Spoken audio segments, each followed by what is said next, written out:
Hi everyone. In Anthropology lecture series for paper 2, today we are going to discuss topic 2 part 1. So let's begin.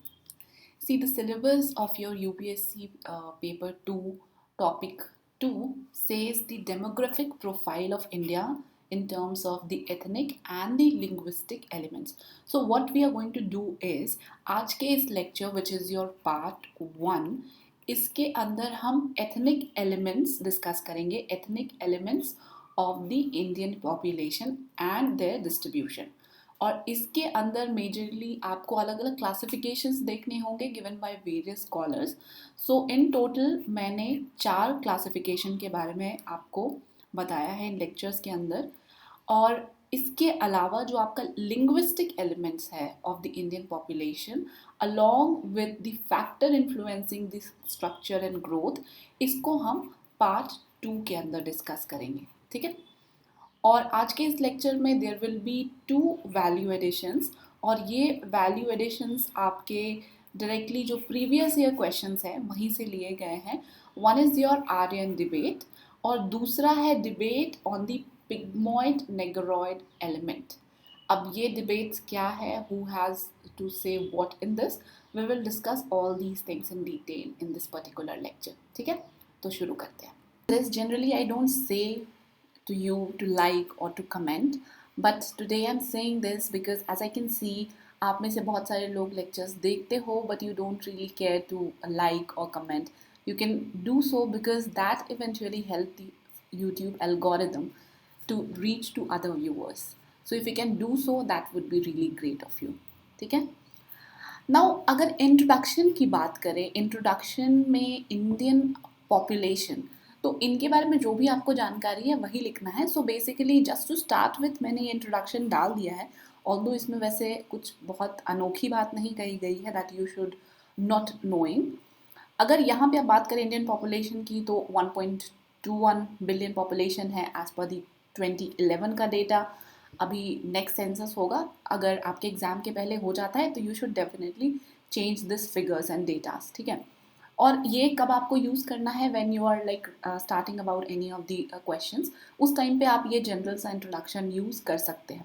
अब Indian population की बात करें तो ethnically कौन कौन से डिविजन्स हैं वो तो आज के इस लेक्चर में हम देखेंगे. लिंग्विस्टिकली जो हम नेक्स्ट लेक्चर के अंदर पढ़ने वाले, उसके अंदर मेजरली आपके ये 4 क्लासिफिकेशंस होते हैं. उसमें कोई आपको मतभेद नहीं है like this scholar has said this type of classification and that scholar has said that. आपकी लिंग्विस्टिकली क्लासिफिकेशन काफ़ी शॉर्टेड है और उसके अंदर ये 4 है और इनके अंदर भी अलग अलग सब क्लासिफिकेशंस है जो कि ऑफ कोर्स हम आने वाले लेक्चर्स में डिटेल में देखने वाले हैं. Now talking about India as an ethnological museum. Now why I have included this particular topic, although ये सिलेबस में ऐसा कोई मेंशन नहीं है आपको कि इस टाइप की चीज़ें आपको पढ़नी है, but these things can be inferred very easily. अगर आप पेपर 1 में देखेंगे जिसके अंदर आपको रेसिस क्लासिफिकेशन के बारे में पढ़ना है, तो उसमें आपको एथनिसिटी भी कहीं ना कहीं कवर होती है. और जब आप पेपर 2 में देखेंगे तो आगे चल के हम एथनिसिटी के बारे में भी पढ़ेंगे. तो कहीं ना कहीं ज़रूरी नहीं है कि आपको एथनिसिटी वाला जो टॉपिक है, बिकॉज क्वेश्चन तो यूपीएससी आपको एक क्वेश्चन पेपर देता है, they don't tell you like from where they are asking that question. It can be inferred from this particular topic or it can be differed from the ethnicity topic directly. And if it is in part of your paper 1 तो वो races वाला जो chapter है उससे भी हो सकता है. तो क्वेश्चन ऐसा पूछा जा सकता है कि क्या इंडिया एक एथनोलॉजिकल म्यूजियम है. So mostly you have to substantiate your answers, your views with other scholars point of view कि उनका क्या कहना है, एथनिसिटी क्या होती है, वही सारी चीज़ें. तो वही मैंने यहाँ पे बात की है थोड़ी बहुत एग्जाम्पल्स को कोट करते हुए. And you can enrich this particular thing very well from your side as well, अगर आपको और दूसरा भी कंटेंट मिलता है तो. नाउ लेट्स सी कि इसके अंदर मैंने क्या इंक्लूड किया है. जब आप एथनिसिटी की बात करते हैं in terms of Indian context, तो one thing that should come to your mind is कि इंडिया में आपको बहुत अलग अलग तरीके के लोग देखने को मिलेंगे. जैसे कि अगर आप मुंबई के कुछ रीजन में जाएंगे तो वहाँ पे आपको पारसीज देखने को मिलेंगे. तो अल्टीमेटली पारसीज इंडियन मतलब शुरुआत से तो इंडिया में थे नहीं, they have came from certain places, Persia से आए. वहीं आपके कुछ एलिमेंट्स ऐसे भी हैं जो आपको एंग्लो इंडियंस देखने को मिलेंगे जो कि ब्रिटिश इन्फ्लुएंस के बाद माने जाते हैं. एंड ऑफ कोर्स आर्यन वाला डिबेट तो है ही है कि जो आपके इंडो गैंगेटिक प्लेन्स है वहाँ पे जो लोग हैं they are kind of an Aryan people, अब वो कहाँ से आए कैसे आए। तो ऑफ कोर्स और दूसरी चीज़ ये है कि जो द्रविडियंस थे they were the original inhabitants of Indian civilisation. तो ये सारी चीज़ें अपने आप में चलती रहती हैं, but ultimately they are true to some extent, because जब आप देखेंगे कि इंडिया में मुगलों ने भी राज किया, तो मुगल के टाइम से भी बहुत सारी इंटरमिक्सिंग हुई है इन टर्म्स ऑफ एथनिसिटी अगर आप बात करें। तो इन्हीं सब कारणों की वजह से यू कैन से कि Indian people are having various ethnicity stocks in themselves. Like Indian population की अगर आप बात करें, not people specifically, Indian population have various ethnicity stock. और ये किस वजह से पॉसिबल हो पाया है? Because of the immigrants coming, because of the different rulers ruling at different point of time, इनके वजह से, राइट? और just to add on one more thing, you can add few certain points that you read in your society. जब आप GS1 में society पढ़ते हो तो उसके अंदर भी आपको इंडियन कल्चर, डाइवर्सिटी, इन सब चीज़ों के बारे में पढ़ना है। तो उसमें एक सेक्शन आएगा जहाँ पे आपको इंडियन एथनिसिटी के बारे में, जो इंडियन डाइवर्सिटी है इन टर्म्स ऑफ पॉपुलेशन, इसके बारे में वो पढ़ना है। तो वहाँ से भी अगर आपको कुछ पॉइंट्स मिलकर निकल के आते हैं तो वो भी आप इंक्लूड कर सकते हो यहाँ पे, of course with a touch of anthropology, जो कि हम यहाँ पे देख लेते हैं।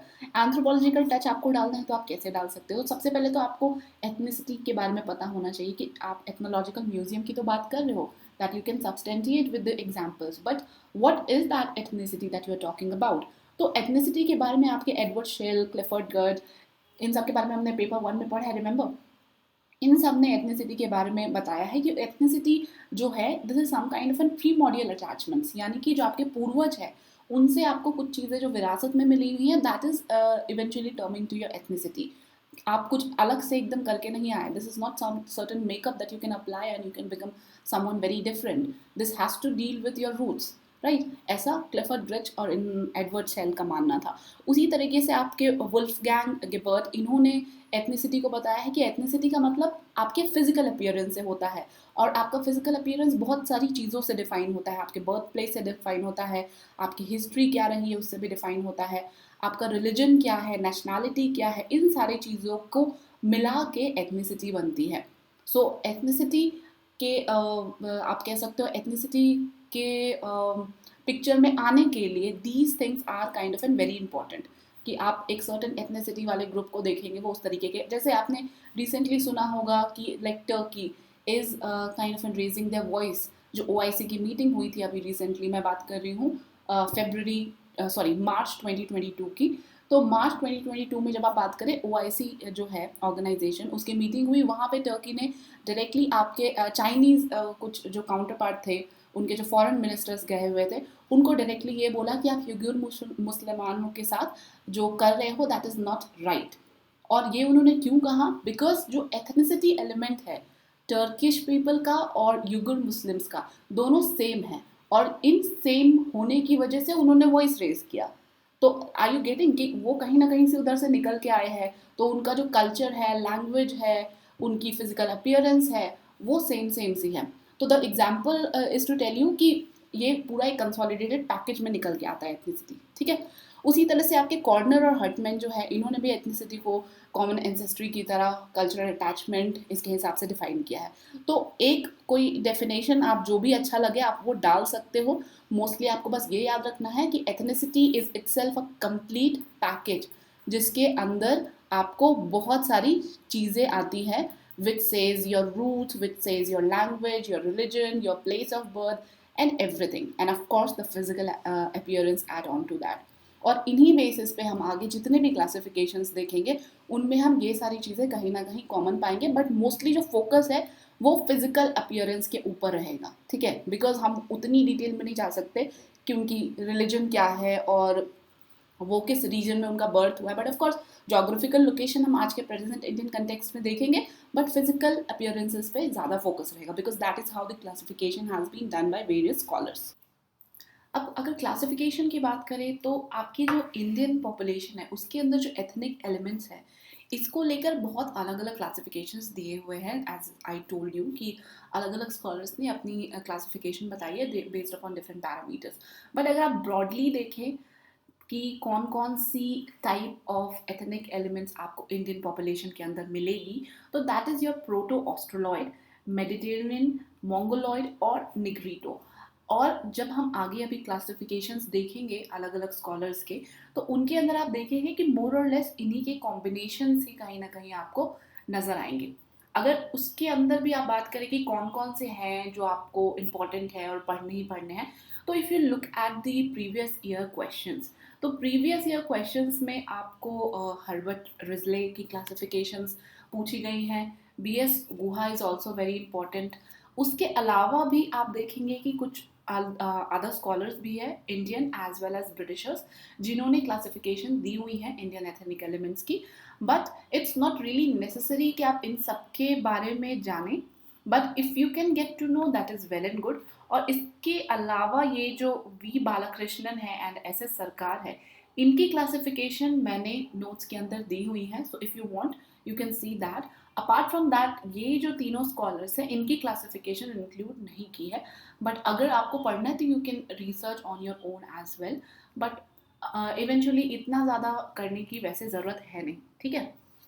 अब हम सर हेrbert होप रिजले की जो क्लासिफिकेशन है इसको डिटेल में देख लेते हैं। पूछ लिया जाता है लाइक एच एच रिजले की क्लासिफिकेशन के बारे में बताइए, तो first you need to start with the introduction. और इंट्रोडक्शन में आप क्या लिखेंगे? इंट्रोडक्शन में you write briefly about who was he. तो he was basically the census commissioner of 1901 का जो सेंसस हुआ था उसमें he was the census commissioner. और इनकी जो फाइंडिंग्स थी और जो कि आप बोल सकते हैं report results what ever you can से, ये द पीपल ऑफ इंडिया में पब्लिश हुई थी ड्यूरिंग 1915। और इनके हिसाब से इन्होंने 3 मेजर रेशियल टाइप्स को आइडेंटिफाई किया था, and these 3 major racial type basically then intermixed with each other to give the further classification. और ये फर्दर क्लासिफिकेशन क्या थी? वो ये थी। और ये किसके ऊपर बेस्ड है? ये इन 3 ब्रॉडर कैटेगरीज के ऊपर बेस्ड है। और अगर आप इस मैप में देखेंगे तो मोस्टली आपको इंडो आर्यंस की पॉपुलेशन ज़्यादा मिलेगी, वहीं द्रविडियन आपको सदर्न पार्ट ऑफ इंडिया में देखने को मिलेंगे, और Mongoloid is the smallest population जो कि आपको नॉर्थ ईस्ट में मिलेंगे, राइट। सो इन्होंने ये जो फाइंडिंग्स की ये किस बेसिस पर करी थी? तो हमने सोमैटोटाइपिंग के अंदर पढ़ा हुआ था कि कैसे आप अलग अलग इंडिविजुअल्स की मेजरमेंट लेते हैं। और आपके जो पेपर 1 का टॉपिक 12 था उसमें हमने देखा था एंथ्रोपोमेट्री क्या होता है। सो एंथ्रोपोमेट्री में बेसिकली आप अलग अलग जो स्ट्रक्चर्स होते हैं, फीचर्स होते हैं, फेशियल फीचर्स हो गए, उनकी आप मेजरमेंट लेते हो, उसी को आप एंथ्रोपोमेट्री के अंदर काउंट करते हो। Of course it is a more broader term, but मैं आपको जस्ट ब्रीफली बता रही हूँ। तो इन्होंने 5784 इंडिविजुअल्स की एंथ्रोपोमेट्रिकल स्टडीज़ की थी। और एंथ्रोपोमेट्री में आप बॉडी पार्ट्स के अलग अलग चीज़ों को मेज़र कर सकते हैं। तो इन्होंने जो स्टैचर यानी कि जो हाइट है, नाजल इंडेक्स, आपके सेफेलिक इंडेक्स और ऑर्थोनाजल इंडेक्स, इनको मेजरमेंट किया था। और इस बेसिस पे इन्होंने जो ये 7 फोल्ड क्लासिफिकेशन है ये दी थी। See, this kind of a topic becomes easier for you because आपको क्लासिफिकेशन याद रखनी है। आप इसके अंदर एक एक फीचर्स आपको याद नहीं रखने हैं एज इट इज़, मतलब आपको बहुत ज़्यादा रटना नहीं है। Basically try to correlate with the people of that particular region if you have someone in that particular locality that you can relate with, तो आपको ईजिली याद हो जाएगा। बट आप कैटेगरीज में याद रखेंगे कि आपको क्या क्या चीज़ें मेंशन करनी है एग्जाम के अंदर। जैसे रेशियल क्राइटेरिया में मैंने ब्रॉडली स्किन कलर, हेड के हेयर की जो कलर है वो या उसके फॉर्म्स, और हेड का फॉर्म मतलब हेड की लंबाई चौड़ाई कैसी है, आई का कलर, नोज़ का फॉर्म, स्टैचर, इन्हीं रेशियल क्राइटेरियाज को मोस्टली यूज़ किया है आपके सभी रेशियल फॉर्म्स को बताने के लिए। तो आपको इनको ध्यान रखना है कि आप कौन कौन से क्राइटेरियाज लिखेंगे और वो क्राइटेरियाज के अंदर क्या क्या फीचर्स आएंगे। ये चाहे तो आप रिलेट करके याद रख सकते हैं, अदरवाइज फिर थोड़ी मुश्किल हो जाएगी, आपको ये चीज़ें थोड़ी रटनी पड़ेगी। इवेंचुअली अगर आप 2-3 बार रिवाइज भी करेंगे तो खैर उतना रटने की भी ज़रूरत नहीं है, ठीक है। और इन अलग अलग रेशियल क्लासिफिकेशन के अंदर आपको लिखनी क्या है? जोग्राफिकल डिस्ट्रीब्यूशन मेंशन करना कभी ना भूलें। तो अब हम ये कौन कौन सी क्लासिफिकेशन है वो देख लेते हैं।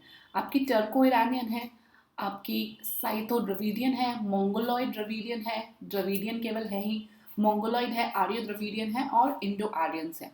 अगर आप इसमें ध्यान से देखेंगे तो द्रविडियन आपको 4 बार रिपीट होता हुआ दिख रहा है। एक तो जो आपका मेजर द्रविडियन है वो, दूसरा द्रविडियन मोंगोलॉइड के साथ इंटरमिक्स हो रहा है, देन आर्यो के साथ इंटरमिक्स हो रहा है, और ये साइथो द्रविडियन, तो ये तो आपको ईजिली याद हो जाएंगे। देन टर्को ईरानियन अपने आप में आपको एक याद रखना है। इंडो ईरानियन तो आपको याद रह ही जाएगा। और मोंगोलॉइड भी हमने देखा है कि 3 मेजर रेशियल में आते हैं, तो वो तो याद हो ही जाएंगे। तो ये 1, 2 और 3 आपको याद रह जाएंगे। देन इस 3 से आप मिक्स करके इनको 301 बोल लो, इनको 302 बोल लो, इनको 303 बोल लो, और ये इवेंचुअली अपने आप में एक अलग 4 से याद रख लो। इस तरीके से आप याद रख सकते हो, तो आपको ईजिली याद हो जाएगा। अब टर्को ईरानियन की बात करें कि इनका मेजर जोग्राफिकल एक्सटेंट कहाँ तक था, तो as you may see here, इन्होंने जो क्लासिफिकेशन दी थी दैट वाज ड्यूरिंग 1915, तो आपका जो पाकिस्तान वाला पोर्शन है वो भी यहाँ पे इंक्लूडेड है, and based upon that he has basically classified. तो जो आपके अफ़गानिस्तान और पाकिस्तान का जो लगा हुआ रीजन है, Baluchistan, North West Frontier provinces, इन इलाकों में आपको basically Turko Iranian type population देखने को मिलेगी। और ये जो टर्की ईरानियन पॉपुलेशन है, नाम से ही पता चल रहा है, ये टर्कीज और ईरानियन दैट इज़ बेसिकली और पर्शिया। तो ये पर्शियन और टर्कीज, इन दोनों की एक टाइप से आप बोल सकते हो इंटरमिक्सिंग है, फ्यूजन है, जिसके अंदर आपको टर्किश एलिमेंट ज़्यादा प्रीडोमिनेटेड होगा। And as you may see in this picture, this is a photograph of an Indo-Iranian man.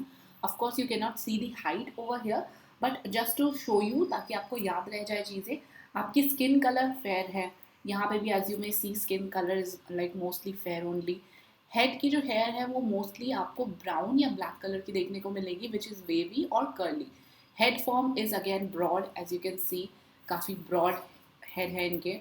Then eye colour generally आपको डार्क या ग्रे भी देखने को मिलता है। अगर आप हायर एल्टीट्यूड पे जाएंगे तो आप देखेंगे कि इस रीजन के लोग, बलूची जो होते हैं या फिर आपके अफगानी होते हैं, they might have a different eye shades also, right. और नोज़ है फाइन टू मीडियम होंगे, as you may see, like he has like a pretty good nose. उसी तरह से जो आपका स्टैचर है वो टॉल होता है। तो you can fairly imagine the people of this particular region. आप बलूची या अफगानी किसी को भी इमेजिन कर सकते हैं, and you can right about it, ठीक है।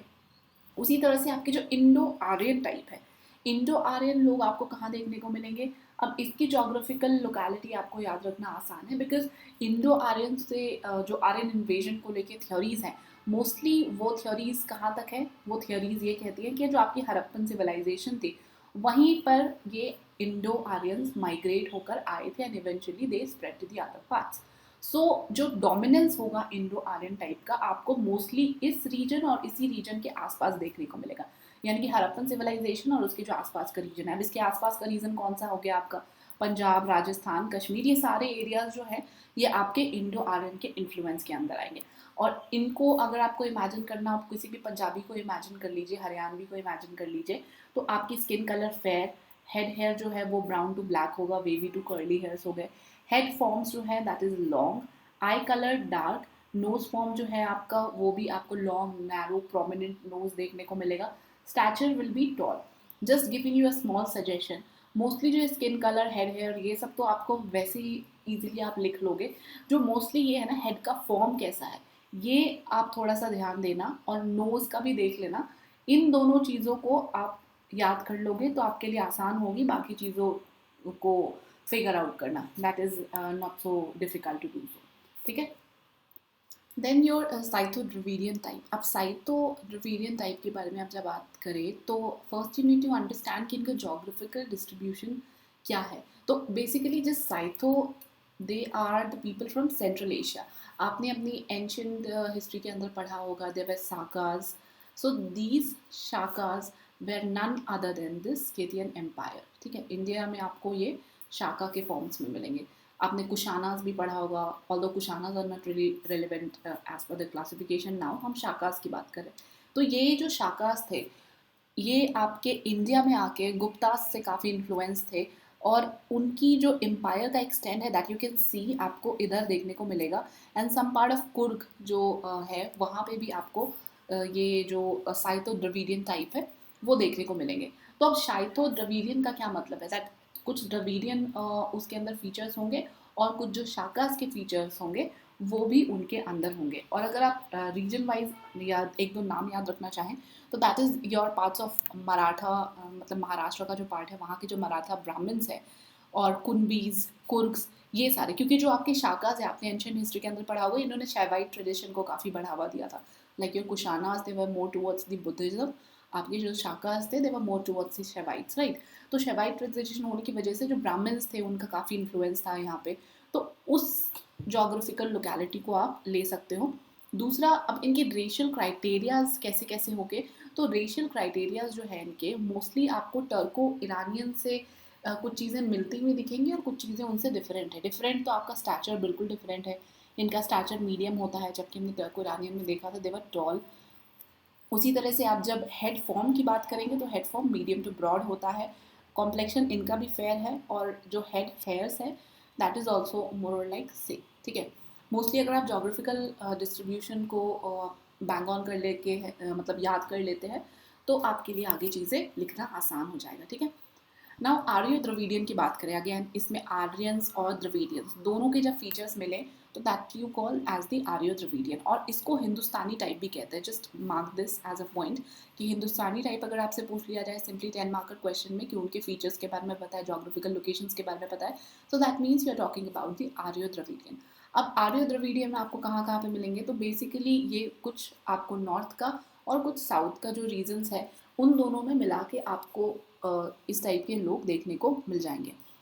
एंड दिस इज सेड कि जब आर्यन मेल्स और female Dravidians when they have a child that results into the Aryo Dravidian features. अब इनके जो रेशियल क्राइटेरियाज है उनके फीचर्स कैसे कैसे होने चाहिए. तो ऑफकोर्स अगर आर्यन और द्रविडियन दोनों के ही फीचर्स हैं दैट मीन्स कि आपका जो स्किन कलर है वो फेयर तो बिल्कुल हो नहीं सकता. ठीक है. बिकॉज आपकी जो द्रविडियन है और आर्यन है दोनों ही ऑलमोस्ट आपको कहीं ना कहीं जो कलर को है वो इन्फ्लुएंस करेगी.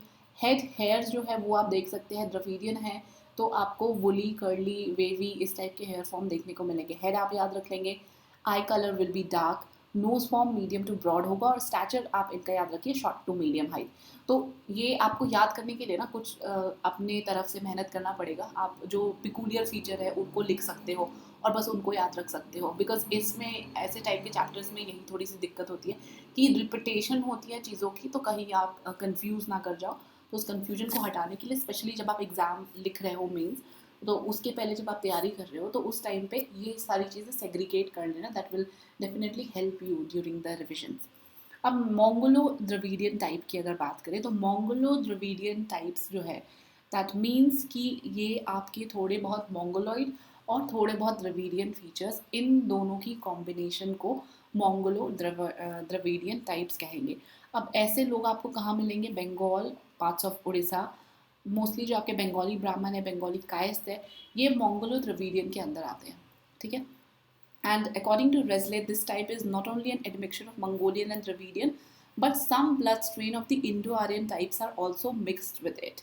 So that can be written if you remember that as well. और रेशियल फीचर्स अगर आप देखेंगे तो ये मोस्टली आपको डार्क देखने को मिलेंगे. मतलब स्किन कलर इनका डार्क होता है. आप कोई भी उड़ीसी मैन को इमेजिन कर ले, you will be able to better figure out. And then the head hair जो है आपका वो ब्लैक इन कलर होता है, वेवी होता है. हेड फॉर्म भी आपका ब्रॉड है, आई कलर डार्क है, nose form medium to broad है, स्टैचर आपके शॉर्ट टू मीडियम ही देखने को मिलेगा. देन मोंगोलॉइड की अगर आप बात करें तो आप इसके अंदर देन आप नॉर्थ ईस्ट रीजन को और नेपाल बर्मा वाला जो रीजन है उसको इमेजिन कर लीजिए. आपके लिए चीज़ें आसान हो जाएंगी. ठीक है. क्योंकि बर्मा भी उस टाइम पर इंडिया का ही पार्ट था. अगर आपने मॉडर्न हिस्ट्री अच्छे से पढ़ी हुई है then you must be knowing कि बर्मा उस टाइम पे इंडिया का ही पार्ट था. तो 1915 में जब सेंसस कमिश्नर इस टाइप का डेटा इकट्ठा कर रहे थे सो दैट मीन्स इस रीज़न को भी उन्होंने कंसीडर ज़रूर करा होगा. और अभी आप और भी दूसरे एग्जांपल्स जो बेसिकली लिख सकते हैं that is your Kenneth of Lahaul and Kullu valleys जो बेसिकली आपके हिमाचल प्रदेश का पार्ट है. लिप्चास जो आपको दार्जिलिंग में मिलेंगे और सिक्किम में मिलेंगे. Limbus, Murmis, Gurungs of Nepal and Bodos of Assam. तो इनको आप एक दो नेम्स याद रख ले that is well and good.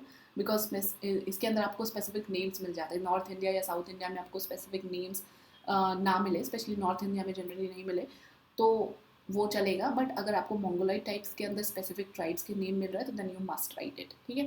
Then racial criterias भी अगर आप देखेंगे तो इसके अंदर भी वही आपको डार्क और येलोइश टच देखने को मिलेगा. तो ये तो आपको मोंगोलाइड फीचर में याद होना ही चाहिए. और हाइट भी अगर आप देखेंगे तो शॉर्ट टू मीडियम होगी और इनमें एक एडिशनल फीचर मैंने ऐड किया है अबाउट दी आइज, बिकॉज इनके आइज में आपको एपिकैंथिक फोल्ड देखने को मिलेंगे। And epicanthic fold, as I told you, ये कुछ इस तरीके के फोल्ड होते हैं that you might see in people of north east, right. तो ये एपिकैंथिक फोल्ड आपको मंगोलॉइड्स के अंदर भी देखने को मिलेंगे, that you can remember and definitely right. Now the last but not the least is your Dravidian type. So basically अब आपके H.H. Risley का मानना था that these Dravidian type were the original inhabitant of the India. और बाकी के जितने भी आप देख रहे हो लाइक आर्यो द्रविडियन हो गए, मंगोलॉइड द्रविडियन हो गए, साइतो द्रविडियंस हो गए, they were all form due to the intermixing of various races which eventually came to India either through migration or either through invading India. तो इस द्रविडियन टाइप के geographical locations क्या क्या थे एज पर रिजले, ठीक है। Because आप जितने भी क्लासिफिकेशंस पढ़ोगे ना, हम उनके बारे में क्रिटिसिजम्स भी देखेंगे, तो हमें ये मान के नहीं चलना है कि इन्होंने जो बोला वो एकदम 100% सत्य होगा।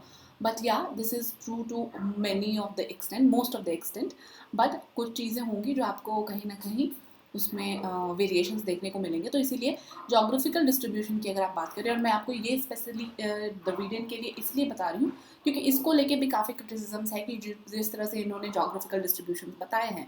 अब द्रविडियन के इन्होंने जोग्राफिकल डिस्ट्रीब्यूशन बताया क्या है, इन्होंने जो सिलोन है to the valley of Ganges covering the southern part of India which is specially include your West Bengal, Tamil Nadu, Andhra Pradesh, central India और छोटा नागपुर प्लेट्यू, इन सबको इन्होंने कवर कर लिया है। साउथ इंडिया में स्पेशली इन्होंने पनियान्स ऑफ मलबार को मेंशन किया है और सांथाल्स ऑफ छोटा नागपुर प्लेट्यू को भी मेंशन किया है कि यहाँ के लोग will all belongs to the Dravidian type. इनके फीचर्स अगर आप देखेंगे तो as you can see the skin colour is dark, head hair जो है वो आपको कर्ली वुली इस टाइप के देखने को मिलेंगे, head form will be long, eye colour of course dark है, नोज ब्रॉडर ही आपको देखने को मिलेगा, and stature will be medium only. अब इस पिक्चर को आप देखेंगे तो थोड़ा बहुत आप रिलेट कर पाएंगे with this Dravidian type. Apart from this, if you want to study more and having more interest in knowing about the ethnicity of India, so I'll give you a link in the description, not in the description, in the comment box. वहाँ पे James Anderson ने एक paper publish किया था, उसके कुछ pointers हैं मैं आपको दे दूँगी, अगर आप चाहो तो उसको भी एक बार देख सकते हो, you will get to know. से हम क्रिटिसिजम्स देख लेते हैं about this H.H. Risley class आपकी क्लासिफिकेशन। सो इस क्लासिफिकेशन के काफ़ी सारे क्रिटिसिजम्स थे। तो firstly we will summarise, I will tell you in the summary कि क्या क्या फ्लॉज थे।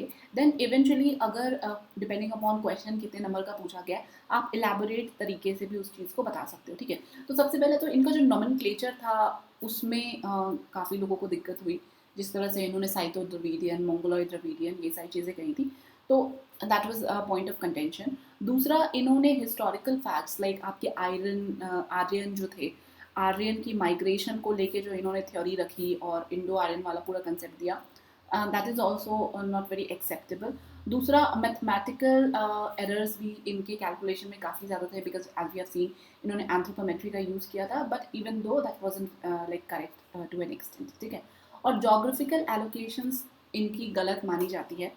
फॉर एग्जांपल अगर आप इस द्रविडियन के अंदर भी ले, तो द्रविडियन में इन्होंने काफ़ी डाइवर्स एरिया को कवर किया है, and that is also sometimes not considered to be true. और इन्होंने सेकेंडरी सोर्सेज का भी बहुत इस्तेमाल किया था, वो अंग्रेज़ों की आदत सी थी कि वो काफ़ी सारा सेकेंडरी डेटा यूज़ करते थे instead of doing the on ground research by themselves. और निग्रीटो एलिमेंट को इन्होंने इग्नोर किया था। अब ये निग्रीटो एलिमेंट और इससे रिलेटेड क्या क्या डिबेट डिस्कशंस है वो हम एक बार डिस्कस करेंगे, बिकॉज इससे रिलेटेड भी कहीं ना कहीं नॉट डायरेक्टली इनडायरेक्ट वे में क्वेश्चंस पूछे गए हैं, ठीक है। और डिटेल में अगर आपको लिखना है तो आप और भी पॉइंट्स उसके अंदर मेंशन कर सकते हैं। एक तो इन्होंने कास्ट बेसिस पे भी जो क्लासिफिकेशन करी थी, जैसे हमने देखा ब्राह्मण्स, कास्ट, उसके बेसिस के ऊपर भी इन्होंने क्लासिफिकेशन किया था, तो that was also kind of not accepted. और एक इम्पॉर्टेंट फैक्टर है जो आप इंक्लूड कर सकते हो, which is the ignorance to the environmental factor. अब कुछ लोग बहुत ठंड वाली जगह में रह रहे हैं, कुछ आपके बहुत ही ट्रॉपिक्स के आसपास रह रहे हैं, तो उसकी वजह से भी as we have studied in science और आपने एंथ्रोपोलॉजी के अंदर भी पढ़ा हुआ है पेपर 1 के अंदर कि किस तरह से आपके स्किन कलर, स्किन टोन, ये सारी चीज़ें मैटर करती हैं और कैसे आपकी बॉडी अडेप्ट करती है, तो उसके हिसाब से भी आपके जो फेशियल मॉर्फोलॉजीज है उसमें भी चेंजेस आ सकते हैं with time, with generation of course, मतलब एकदम से नहीं आ जाएगा, बट ये सारी चीज़ें इन्होंने कंसीडर नहीं की थी। But as a student of anthropology आपको एक आज के डेट में पता है, बिकॉज हमने एडेप्टेशन और ये सारी चीज़ें पढ़ी हुई है पेपर 1 के अंदर, right? Before moving on to the Guha's classification, now first let's discuss the contribution of H.H. Risley in the Aryan debate. अब आर्यन डिबेट के अंदर इनका क्या कंट्रीब्यूशन था, इसको जानने के लिए सबसे पहले तो आपको ये जानना है कि what is this Aryan debate all about. उसके बाद ही हम देख सकेंगे कि इनका कंट्रीब्यूशन क्या है, अच्छा बुरा भरा वो हम बाद में देखेंगे। But what is this Aryan debate? तो आर्यंस की अगर आप बात करें तो एक ब्रीफ इंट्रोडक्शन मैं अगर आपको दूं कि आर्यंस कौन थे, तो Aryans are mostly the people who you can say are the semi-nomadic pastoral people, because इनके लिए कैटल्स बहुत इंपॉर्टेंट हुआ करती थी और ये अपने कैटल्स के लिए पैस्चर लैंड्स ढूंढा करते थे, and because of that they refers to as the pastoral people, जो चरवाहे गाय चराते हैं आप उनको बोलते हो, राइट? और इनकी जो ओरिजिनल होमलैंड थी कि ये कहाँ से आए थे, that is a point of contention, that is a point of debate. और चूंकि आपको ऐसा पता ही होगा, आपने एंशिएंट हिस्ट्री के अंदर भी पढ़ा होगा कि जो वैदिक सिविलाइजेशन थी, that was the time when you can say कि आपके ये आर्यंस माइग्रेट करके इंडिया में आए थे, और इसी वैदिक सिविलाइजेशन के टाइम पे ही आपकी वेदास कंपोज की गई थी। और वेदास किस लैंग्वेज में कंपोज की गई थी? It was composed in Sanskrit. That brings us the controversy. अब ये कंट्रोवर्सी क्या है? जो आपकी संस्कृत लैंग्वेज है, this belongs to the Indo European language. अब ये अलग अलग क्लासिफिकेशन है, ग्रुप्स है, वो जब लिंग्विस्टिक क्लासिफिकेशन देखेंगे उस टाइम पे डिटेल में भी हम जानेंगे। इंडो यूरोपियन जो लैंग्वेज ग्रुप है उसके अंदर आपकी रोमनीज लैंग्वेज आती है, जिसके अंदर इटालियन, स्पेनिश, फ्रेंच, रोमानियन, ये सारी लैंग्वेजेस है। लैटिन, ग्रीक भी आपके इंडो यूरोपियन के अंदर ही आता है। इवन संस्कृत भी आपकी इंडो यूरोपियन लैंग्वेज ग्रुप का ही पार्ट है। एवेस्टान जो कि आपकी पर्शिया, ओल्ड पर्शिया में बोला जाता था, जर्मैनिक जिसके अंदर जर्मनी, इंग्लिश और स्वीडिश आती है, तो ये सारे इंडो यूरोपियन लैंग्वेज के पार्ट हैं। अब हिस्टोरियंस का ये मानना था, मतलब डिबेट इस बात पे छिड़ रही है कि जो भी होमलैंड ऐसा होगा जहाँ पे ये सारे लैंग्वेज बोलने वाले लोग रहते होंगे, that will be the original place from where the Aryans came. अब ये ऐसी जगह कहाँ हो सकती है? तो इसको लेके भी बहुत अलग अलग धारणाएं हैं, like it belongs to the Arctic, मतलब कुछ हिस्टोरियंस का मानना है, विच इंक्लूड योर बाल गंगाधर तिलक। बाल गंगाधर तिलक का मानना था कि ये जो आर्यंस है वो आपके आर्कटिक रीजन से आए हैं। ऐसा क्यों? बिकॉज आर्कटिक रीजन में आपको ये सारे लैंग्वेज बोलने वाले लोग इकट्ठे मिल सकते हैं। कुछ लोगों का मानना था जो ये है ये सदर्न रशिया से आए हैं। अब ये सदर्न रसिया कहाँ है? आपका जो आज के डेट में यूक्रेन वाला पार्ट है, रशिया का सदर्न पार्ट है, उस जगह से आए हैं। उसी तरह से अलग अलग हिस्टोरियंस का अलग अलग मानना था कि ये कहाँ से कैसे उठ के आए हैं। बट ये जो सदर्न रशिया वाला है ये काफ़ी एक्सेप्टेबल भी होता है कि अच्छा हाँ वो वहाँ से उठ के आए थे, ठीक है। तो वहीं आप देखेंगे कि ये आए हैं वही कैस्पियन सी वाला और सेंट्रल एशिया वाला रीजन आप जो आसपास बोल ले। कुछ का मानना था कि आप वहाँ से निकल के आए हैं, और कुछ का मानना था रशियन स्टीपी से निकल के आया है, कुछ का आर्कटिक रीजन से, which include Bal Gangadhar Tilak, as I told you earlier also, ठीक है। और ये चूंकि संस्कृत बोलते थे इस वजह से ये सारी डिबेट खड़ी हुई। अब इवेंचुअली जो पॉइंट ऑफ कंटेंशन बन के रह गया, एक तो ये कि ये जो आर्यंस थे ये इंडिया में आए या ये इंडियंस थे, फर्स्ट थिंग इज दैट। दूसरा ये कि क्या ये जो इंडो आर्यंस है ये एक रेशियल ग्रुप है या लिंग्विस्टिक ग्रुप है। तो eventually the Aryan debate boils down to these view points, ठीक है। और इन्हीं व्यू पॉइंट्स के ऊपर आपके एच.एच. रिजले का क्या मानना था वो हम देख लेते हैं। That will be his contribution to this particular debate. ये चीज़ें अभी जस्ट देखी है इंडो आर्यन के अंदर जो इनका मानना था कि ये जो इंडो आर्यंस थे they contains the features of the Aryans. और इनके हिसाब से आर्यंस चूँकि ये सदर्न रशिया वाले रीजन के थे, तो if you can imagine some Russian या यूक्रेनियन, आज के डेट में आपको यूक्रेनियन तो टीवी पर काफ़ी देखने को मिल रहा है, तो you can just imagine them कि उनकी फीचर्स कैसी है। उनकी फीचर्स है they are the tall ones, they are fair, having fair complexion, having sharp noses. तो यही सारी चीज़ें इन्होंने इस कैटेगरी के अंदर डाल दी। और जिस रीजन को इन्होंने इंक्लूड किया था विच इज़ पंजाब, हरियाणा, राजस्थान, कश्मीर, ये वाला सारा रीजन। क्यों? क्योंकि इनके हिसाब से मतलब सॉरी आर्यन जो माइग्रेशन थ्योरी के हिसाब से ये जो आर्यंस थे ये खाइबर पास के थ्रू इंडिया में एंटर किए थे, और खाइबर पास के थ्रू एंटर किए थे तो through your geography knowledge you can conclude कि ये आए होंगे तो आपके इसी नॉर्थ वाले रीजन में ही आए होंगे और तो कहीं नहीं गए होंगे। ठीक है, खाइबर पास आपने जोग्राफी के अंदर पासिस के अंदर पढ़ा होगा, तो उस रीजन में आए और इन्होंने आर्यन से लेके उसको कोरिलेट कर दिया, क्योंकि चूंकि आर्यंस आपके सदर्न रशिया से आए होंगे तो सदर्न रशिया के लोगों का फीचर इस तरीके का है, इसीलिए आपके इंडो आर्यन पॉपुलेशन का फीचर भी इसी तरीके का होगा। ऑल्दो इसके पीछे कोई साइंटिफिक एविडेंसेस नहीं है, क्योंकि पहली तो बात ये कि आपकी जो आर्यन डिबेट है itself is very much flawed, because आपको पता ही नहीं है, किसी ने देखा ही नहीं है, उतना आपके पास डॉक्यूमेंटेशन प्रूफ के साथ अवेलेबल नहीं है कि इंडो आर्यंस जो थे, सॉरी जो आर्यंस थे वो कैसे दिखते थे। तो इवेंचुअली आप फिर इंडो आर्यंस कैसे लगते हैं उनके बारे में आप इतना सॉलिड प्रूफ के साथ कैसे कह सकते हो। तो this is basically his view point that you can write down. So basically your Guha's classification इनकी जो रिपोर्ट थी that was published in the census of India 1931, और जैसा हमने देखा था that H Risley has taken the data anthropometric data of certain number of individuals, इन्होंने भी उसी तरीके से आपके 2511 पर्सनस का डेटा इकट्ठा किया था of what, of 29 characters and 63 crude coefficients, because हमने देखा था एंथ्रोपोमेट्री के अंदर जो आप एच एस रिजले थे उन्होंने ब्रॉडली 4 कैटेगरीज के अंदर डेटा इकट्ठा किया था, but he has taken like 29 characters और आपके 63 क्रूड कोफिशियंट्स के अंदर।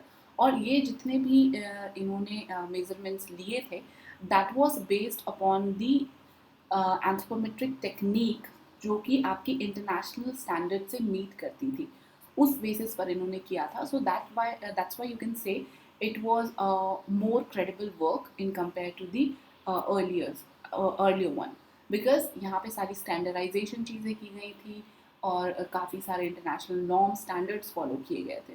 तो इन्होंने टोटल 6 रेसेस की क्लासिफिकेशन की थी और इन 6 रेसेस के बेसिस पे 9 सब टाइप्स निकाले थे। और ये 6 रेसेस कौन कौन से थे that you can see in the blue. यहाँ पे निग्रीटोस थे, प्रोटो ऑस्ट्रोलॉइड थे, मोंगोलॉइड थे, मेडिटेरियन थे, वेस्टर्न ब्राचियोसेफेलिक थे और नॉर्डिक थे। And then further these people get divided into 9 other sub types, जो कि हम एक एक करके डिटेल में डिस्कस करेंगे। और आपके जो पेलियो मैंगोलॉइड्स थे उनको भी फर्दर सब डिवाइड किया गया था लॉन्ग हेडेड और ब्रॉड हेडेड में। तो इसके अंदर बेसिकली आपको वही चीज़ें हैं, जोग्राफिकल लोकेशंस याद रखनी है एंड देन आफ्टर वर्ड आपको फीचर्स याद रखने हैं। ठीक है, और geographical locations as you may see जो इनके अलग अलग क्लासिफिकेशंस थे that is shown in this map. You can refer to this map once again once you are completed with the characteristics features।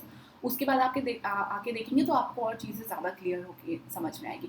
जैसे कुछ चीज़ें हमें मोंगोलॉइड हो गया, आर्यंस हो गए, जो आपके द्रविडियंस हो गए, इनका तो आपको पता चल जाता है। ठीक है, ये कहाँ कहाँ पे होंगे, बट यहाँ पे आप देखेंगे कि और भी बहुत सारे अलग अलग है, जैसे आपके प्रोटो ऑस्ट्रोलॉइड्स हो गए हैं, आपके मेडिटेरियन टाइप हो गए हैं, वेस्टर्न ब्राचियोसेफेलिक हो गए हैं, नॉर्डिक्स हो गए हैं। तो इनकी क्लासिफिकेशंस कहाँ कहाँ पे जाएंगी वो आप मैप के थ्रू रेफर कर सकते हैं and then of course you can remember some geographical locations as well। ग्रीटोज रेशियल क्लासिफिकेशन है, इनकी geographical locations जो है that is the part of your Cochin और त्रावणकोर, वहाँ पे आपको ये देखने को मिलेंगे। अंडमान एंड निकोबार में आपको ये देखने को मिलेंगे, केरला वाले रीजन में देखने को मिलेंगे। So basically if you can see here ये जो कुछ रीजन है और यहाँ पे आपको निग्रीटो रेशियल ग्रुप्स देखने को मिलेंगे। सो बेसिकली इनको माना जाता था ऑटोचैंथोनिस। ऑटोचैंथोनिस का मतलब ये होता है जो आपके इंडिजीनियस इनहैबिटेट हो उस पर्टिकुलर लोकेलिटी के, उस पर्टिकुलर रीजन के। तो Negritos are considered to be that. और इनकी रेशियल क्राइटेरियाज, बिकॉज मैंने आपको बताया कि जो जेनरिक क्राइटेरियाज हैं मैंने वो हर जगह पे यूज़ किए, बट कहीं कहीं पे जहाँ कुछ डिफरेंशिएट करना ज़रूरी है वहाँ पे I have added like few other criterias as well. जैसे यहाँ के केस में आप देखेंगे आपकी जो सुप्रा अर्बाइटल ब्रिजेस है उसको मैंने ऐड किया है निग्रीटोज के केस में, बिकॉज ये उनका स्मूथ होता है and that should be mention by you. ठीक है, और हेड फॉर्म कैसा है, फॉरहेड थोड़ा सा इनका बल्बस होता है, वो भी मैंने मेंशन करा हुआ है, तो दैट यू शुड मेंशन एक चीज़ जो इनको डिफरेंशिएट करती है from your proto Australoid which is the head hair, जो कि वूली होता है। और जब आप प्रोटो ऑस्ट्रोलॉइड को देखेंगे, और दिस इज़ योर कदार्स, तो कदार्स एक ट्राइब है, they show the negrito type of characteristics that you can see। और जो प्रोटो एस्ट्रोलॉइड है, प्रोटो एस्ट्रोलॉइड अब इनकी जोग्राफिकल लोकेशन अगर आप यहाँ मैप में देखेंगे तो here you can find the proto Australoid. अब आपको प्रोटो एस्ट्रोलॉइड के इस जोग्राफिकल लोकेशन से थोड़ा बहुत आइडिया तो लग जाएगा कि इस जगह पे कौन कौन से आपको ट्राइब्स मिल सकते हैं और कैसे कैसे लोग, किस किस रीजन के लोग आपको यहाँ पे मिलते हैं। तो ऑफकोर्स यहाँ पे आपको कुछ पार्ट जो है मध्य प्रदेश का देखने को मिलेगा, और मध्य प्रदेश में एज यू नो कि बैगा ट्राइब्स और ये सारे वो काफ़ी फेमस है, तो वो कुछ आपको यहाँ पे देखने को मिल जाएंगे। थोड़ा बहुत आपको बिहार वाला रीजन भी इसमें काउंट होता हुआ दिखेगा, तो उसकी वजह से आपको अलग अलग जो ट्राइब्स है बिहार में आपको मिलते हैं वो भी आपको उस जगह पे पाए जाएंगे। As you can see here as well कि आपको इनको निग्रीटो से डिफरेंशिएट करना है, तो जो वुली हेयर है that differentiate it from the Negritos, क्योंकि इनके आपको वेवी और कर्ली हेयर्स देखने को मिलेंगे, ना कि वुली, जो कि आपके निग्रीटोस के केस में होते हैं। और इनकी जो सुप्रा ऑर्बिटल रिजेस होती है वो काफ़ी प्रोमिनेंट होती है, ठीक है, वैसा आपको निग्रीटोज में देखने को नहीं मिलेगा। और बाकी जनरल कैरेक्टरिस्टिक्स है जो कि आप पिक्चर्स को देख के या उस पर्टिकुलर जोग्राफिकल लोकेशंस को याद रख के याद रख सकते हैं। Then talking about the Mongoloid, अब मोंगोलॉइड्स के अंदर भी दो टाइप के मोंगोलॉइड्स हैं, one is your paleo Mongoloid and another one is your Tibeto Mongoloid. अगर आप यहाँ पे इस पिक्चर में देखेंगे मोंगोलॉइड, पेलियो मैंगोलॉइड जो आपके ये नॉर्थ वाला रीजन है, और जो टिबेटो मैंगोलॉइड है वो आपके नॉर्थ ईस्ट वाला जो पार्ट का रीजन है उसके अंदर आएंगे।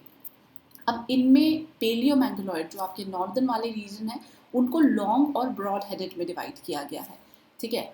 तो अब इन लॉन्ग हेडेड के क्या क्या कैरेक्टरिस्टिक्स है और ये कौन से पर्टिकुलर रीजन को बिलोंग करते हैं हम वो देख लेते हैं। तो ये जो लॉन्ग हेडेड है ये आपको असम, नेपाल, इन रीजन्स में देखने को मिलेंगे, ठीक है। और जो आपके ब्रॉड हेडेड है ये मोस्टली आपका मेघालय वाला पार्ट, आपके कुछ वेस्ट बंगाल के दार्जिलिंग वाला रीजन, चितगोंग वाला रीजन, ये सारे रीजन जो चितगोंग ऑफ कोर्स जो वेस्ट बंगाल का पार्ट है, अब के डेट में नहीं, उस टाइम के कंटेक्स्ट में मैं बता रही हूँ। तो इस रीजन के जो लोग हैं वहाँ पे आपको ये ब्रॉड हेडेड कैरेक्टरिस्टिक्स देखने को मिलेगा। तो आप देख सकते हैं जो दोनों को डिफरेंशिएट करता है कि आपके जो पेलियो मैंगोलॉइड है इनके लॉन्ग हेड होते हैं विच इज़ योर डॉलीसेफेलिक, और जो आपके ब्रॉड हेडेड होते हैं नाम में ही पता चल रहा है that is why they are brachycephalic. इस तरीके से आपको याद रखना है, ठीक है। नाउ तिबेटो मैंगोलॉइड, बिकॉज हमने यहाँ पे तो देख लिया पेलियो मैंगोलॉइड के लॉन्ग और ब्रॉड हेडेड, अब तिबेटो मैंगोलॉइड की बात करते हैं। तो तिबेटो मैंगोलॉइड जो है वो स्पेसिफिकली आपको तिब्बत, भूटान, सिक्किम इन रीजन्स में मिलेंगे, और इनका स्किन कलर लाइट ब्राउन होगा, हेड के जो हेयर होंगे वो स्ट्रेट और डार्क होते हैं, ऐसा हमने अभी भी देखा हुआ, यू कैन ईजिली इमेजिन।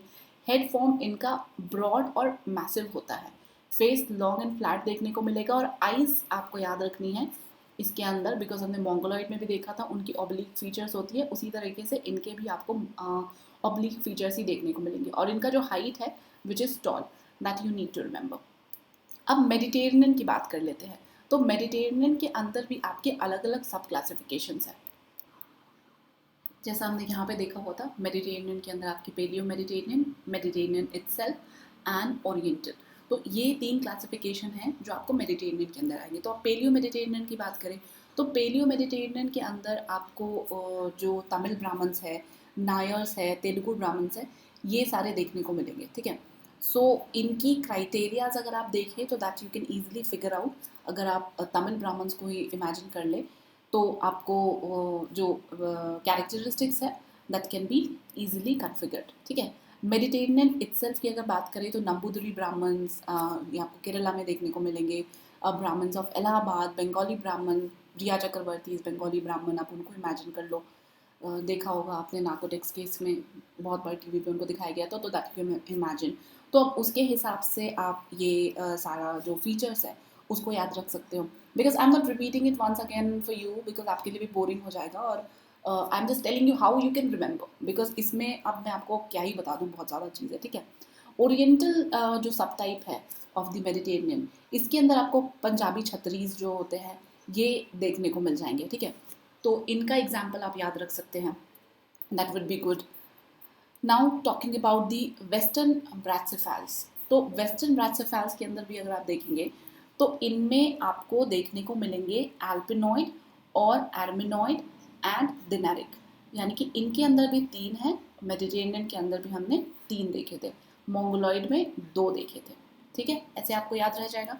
तो अब वेस्टर्न ब्रैचियोसेफेलिक के अंदर जो एल्पिनॉइड्स हैं, इनमें आपको गुजरात के बनियाज, काठियावाड़ के लोग, बंगाली कायस, ये एग्जाम्पल्स आते हैं। अगर आपके कोई फ्रेंड्स, कोई रिश्तेदार हो तो आप उनको इमेजिन कर सकते हो, and that's how you can figure out the things. ठीक है, डिनरिक्स जो है इनके अंदर भी आपको कुछ बंगाल के ब्राह्मण, मैसूर के लोग, उड़ीसा और कुर्ग के, आई नो ये थोड़ा चीज़ें ना काफ़ी कॉम्प्लिकेटेड भी होंगे क्योंकि जितने भी अलग अलग स्कॉलर्स हैं वो अपनी ही दुनिया में रह के बात कर रहे हैं, तो उनके हिसाब से जोग्राफिकल लोकेशंस बता रहे हैं।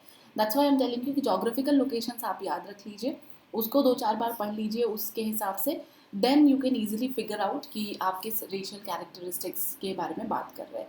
वो आपको थोड़ा याद कर पाना आसान रहेगा। और पिक्यूलियर कैरेक्टरिस्टिक्स है उनको याद रख लीजिए। जो आपके एर्मेनॉइड्स है ये आपके डिनरिक से काफ़ी कुछ मिलते जुलते हैं। ठीक है, जो आपके डिनरिक पॉपुलेशन की आप रेशियल क्राइटेरिया याद रखेंगे वही आपके एर्मेनॉइड्स के भी है। बस एक डिफरेंस जो आपके डिनरिक्स के साथ मिलेगा कि जो शेप है of the occipital is much more developed, और जो नोज़ है वो एर्मेनॉइड के केस में ज़्यादा डेवलप्ड है। इसका एग्जाम्पल आपके पारसीज, जो बॉम्बे में पारसीज आपको देखने को मिलते हैं, they are the best example for this particular Armenoid features. और नॉर्डिक जो है, नॉर्डिक एलिमेंट आपको कहाँ देखने को मिलेगा, तो नॉर्डिक एलिमेंट मोस्टली आप अगर नॉर्थ में जाएंगे तो नॉर्दर्न पार्ट में आपको इस टाइप के नॉर्डिक एलिमेंट्स देखने को मिलेंगे। और इनके क्या क्या कैरेक्टरिस्टिक्स हो सकते हैं, आप राजपूत, पंजाबीज इनको इमेजिन करके लिखेंगे, then you will be able to figure it out. और कुछ एग्जाम्पल है खोज of Chitral and red Kafirs, ये सारे आपके नॉर्डिक के अंदर ही आते हैं इंडिया में। ठीक है, तो इनका एग्जाम्पल आप लिख सकते हैं because you can see the geographical extent of Nordic. अगर आप ये मैप भी याद रखेंगे जोग्राफिकल लोकेशन के हिसाब से, then things can get much easier for you. कि क्रिटिसिजम्स की बात करें, काम किया है तो भाई क्रिटिसिजम्स भी होगा इनका। इनकी क्रिटिसिजम्स को मैं अगर आपको समराइज करके बताऊं तो इन्होंने भी वही सेम गलती की कि जो लिंग्विस्टिक बेसिस था उसके ऊपर क्लासिफिकेशंस करी कि इस पर्टिकुलर रीजन में लोग इस टाइप के आपके रेशियल क्राइटेरियाज के हैं। दूसरा, इन्होंने जो निग्रीटो एलिमेंट्स के बारे में बोला था कि निग्रीटोज में ऑटोचैंथस, यानी कि निग्रीटोज ही इंडिया के आपके कह सकते हो जो पूर्वज थे इंडिया में यही रहा करते थे। That is again a point of contention.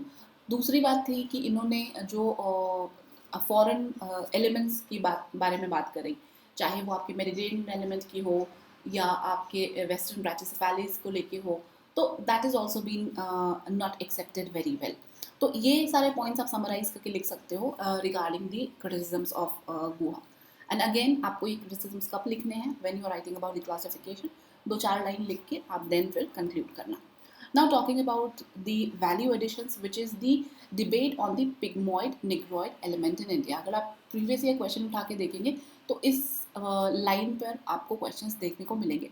तो here I am not telling you the entire like material to write your answer, but I'm telling you a way, a skeleton, then how to think basically. So basically the point is that कि Indian population में क्या निग्रीटो और पिग्मॉइड elements है या नहीं है। So there are certain people who says है और there are certain people who says ऐसा कुछ नहीं है। ठीक है, अब बेसिकली आपको सबसे पहले ये जानना है कि निग्रोइड और पिग्मॉइड आखिर ये दोनों चीज़ें होती क्या है, then only you will be able to understand कि ये है या नहीं है, right. If you see this picture, this is a typical image comes to you when you say Negrito. ठीक है, आप निग्रीटो की बात करते हो तो you might imagine something like this, someone like this. और जब आप पिग्मॉइड की बात करते हो तो आपको लगेगा कि someone who is very short heighted tribes जिसकी आप बात करते हो जो कॉन्गो में पाए जाते हैं, हम उनको पिग्मॉइड से रेफर करते हैं। बट स्पेसिफिकली जो आपके कॉन्गो के लोग हैं वो पिग्मीज हैं, और जो पिग्मॉइड है they are kind of in one which resemble pygmies but they are not pygmies. I hope you are getting my point कि pygmy अपने आप में एक अलग tribes है जो आप यहाँ पे देख सकते हैं, those who are very short heighted, but जो पिग्मॉइड है, पिग्मॉइड में आपको कुछ कैरेक्टरिस्टिक्स पिग्मी के मिलेंगे, हाइट उनकी भी बहुत बड़ी नहीं होगी, बहुत ज़्यादा नहीं होगी, लेकिन उनमें साथ साथ आपको निग्रीटोज एलिमेंट भी देखने को मिलेगा, ठीक है। तो which is generally refer to as the Pygmoid. अब पिग्मॉइड अपने आप में कोई स्पेसिफिक टर्म नहीं है, बट ये दोनों के जो कॉम्बिनेशन से बनी हुई चीज़ है, ये बहुत सारे आगे डिबेट के लिए रास्ता ओपन करती है, ठीक है। So this is the typical feature of your Negroid, जो कि आपको पहले से ही पता है, आपने पेपर 1 में भी पढ़ा है, और in general also you can very well understand. अब इनके केस में जो स्किन कलर होता है वो डार्क ब्राउन टू ब्लैक होता है, आइज ब्लैक होती हैं, हेयर वुली होते हैं, हेड स्मॉल, और आपके नोज फ्लैट और ब्रॉड होते हैं, बल्बस फॉरहेड होते हैं, स्टैचर वेरी शॉर्ट होता है। So now, if I'll tell you, before moving ahead, if I'll tell you to imagine any of the tribes in India, चाहे वो आप साउथ इंडियन के ट्राइब्स ले लें, और आसानी के लिए आप अंडमान निकोबार के ट्राइब्स को ले लें, अगर आप उनको इमेजिन करते हो तो आपके दिमाग में जो सर्टन इमेज निकल के आएगी, if not going into much detail, वो आपके निग्रॉइड से मिलती जुलती ही होगी। आपको लगेगा कि okay, they resemble much with the Negroid, Negroid के साथ तो उनकी काफ़ी सिमिलैरिटीज़ आपको देखने को मिलेंगी। And again that is the point also, क्योंकि आपके इंडिया में बहुत सारे जो ट्राइब्स हैं, दे शो दीज फीचर्स, आपके पिग्मॉइड निग्रिटोज के एलिमेंट्स वो शो करते हैं, and that is why this kind of an debate keeps on going, ठीक है। अब इस डिबेट के फेवर में क्या है कि ऐसा कौन मानता है कि निग्रिटो और पिग्मॉइड एलिमेंट्स हैं इंडियन की पॉपुलेशन में, तो इसके दो प्रोपोनेंट्स आपको याद रखने हैं, जे ह्यूटॉन और आपके बी एस गुहा, जिनके बारे में हमने अभी अभी क्लासिफिकेशन देखी है। तो इन दोनों का मानना था कि इंडिया के पॉपुलेशन के अंदर निग्रिटो एलिमेंट देखने को मिलेगा, और निग्रिटो एलिमेंट्स इन्होंने कैसे प्रूव किया, बेसिकली अपना पॉइंट प्रूव करने के लिए इन्होंने क्या किया, तो इन्होंने जो आपके ट्रेट्स हैं वो स्टडी किए ऑफ सर्टेन कल्चर्स के, जिसके अंदर अनागामी नागास के इन्होंने किए, और इन्होंने देखा कि जिस तरह से निग्रिटोस के हेयर स्ट्रक्चर्स होते हैं, उसी तरीके से आपके अनागामी नागास के भी हेयर स्ट्रक्चर्स इनको देखने को मिले, और इस बात को सपोर्ट किया बासु एंड गुहा ने, ठीक है। And they found the presence of woolly and frizzly hair among the 16 Kadas individual. So इन्होंने रैंडम सैम्पलिंग करके कुछ कुछ इंडिविजुअल्स, कुछ ट्राइब्स के उठाए, और इन्होंने उसके ऊपर उनके जो हेयर के फीचर्स थे उसको मैच करना शुरू किया, and they find it out कि ये तो काफ़ी सिमिलैरिटी है आपके जो निग्रिटोज है उनसे। दूसरा, इन्होंने जो हेड, जो आपके स्कल है, उसकी भी मेजरमेंट ली एंथ्रोपोमेट्री से, तो उनको लगा कि this is matching with the Negrito features which that you can found in the Tasmanian और मेलिनेशियन आइलैंड्स के जो ट्राइब्स होते हैं, उनके साथ काफ़ी मिलता जुलता है। तो इनके अगेंस्ट में लोगों का क्या मानना है, तो इनके अगेंस्ट में सबसे मेन पॉइंट तो ये है कि आप एक हेयर के बेसिस पर इस तरीके से किसी एलिमेंट को प्रीडोमिनेंट नहीं मान सकते। Hair is just one criteria, इसके अलावा भी बहुत सारे क्राइटेरियाज हैं that you are not taking into consideration, और हेयर की एक सर्टन कैटेगरी के होने के लिए बहुत सारे फैक्टर्स रिस्पॉन्सिबल होते हैं, उसमें से म्यूटेशन भी एक बहुत इम्पॉर्टेंट पार्ट होता है।